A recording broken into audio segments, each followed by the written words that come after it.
Hey there everybody, my name is Kayla and I have an 8-year-old son named Shane with autism. Shane is an incredibly picky eater, and in today's video I'm going to share with you 3 quick tips that I do on a regular basis to get Shane to eat a few other things. There are many reasons why a lot of autistic children are picky eaters.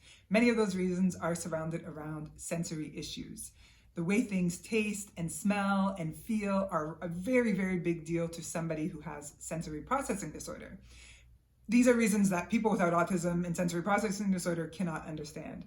And I find as a parent of a child with autism, I'm constantly sort of trying to manage whether or not this is his autism and sensory issues, or if it's just him being super picky because he's an 8-year-old boy. I don't want to force my son to eat anything that is going to make him gag or, make him sick, but at the same time, he needs to get some veggies and some fruit in him. Shane literally will not eat one vegetable.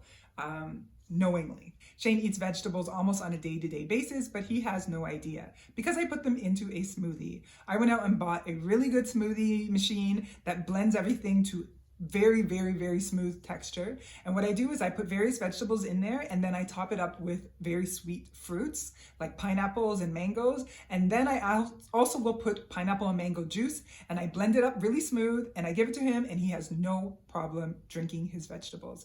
I do not make it in front of him because I don't want any issues there. And so far we've been very lucky. He will eat almost any vegetable that I blend into a sweet smoothie. I know some kids are even pickier than that, and if they detect any sort of vegetable, they will not drink the smoothie. But I actually have a video where I'll link it below, where I talk about a few vegetables that you could sneak into a smoothie that are very good for your kids, but almost have no taste whatsoever, so they really won't know they're there. One of the things that has actually helped me a lot to get Shane to eat a few different things and to not complain as much when I'm feeding him food is to have a plate that has different divisions and makes it so that the food is not touching. Shane does not like his food to touch at all. And this way he doesn't have to sort of separate everything with his fork on a regular plate.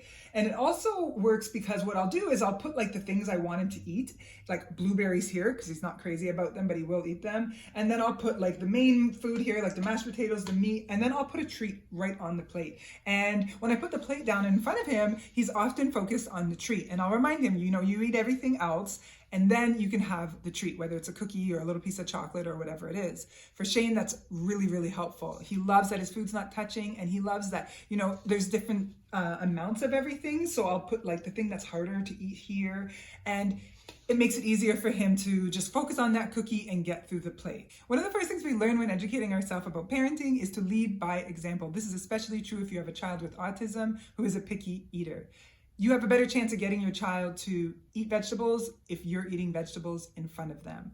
And you also have a better chance to get them to try new foods if they're constantly not seeing the old foods that they rely on all the time. For example, if your child only eats chicken fingers or only eats Doritos, maybe you don't have them in the cupboard where they can look at them all the time, or that they don't have that chocolate milk that's the only thing they drink right in front of the fridge when you open the door. Try to buy less of those things, and if you have to buy them because they're super picky and that's the only thing they're eating, then hide them and make them less accessible to them so that they're seeing other foods all the time and they're not going to constantly be crying and whining for the things that they want because it's within their reach or within their viewpoint.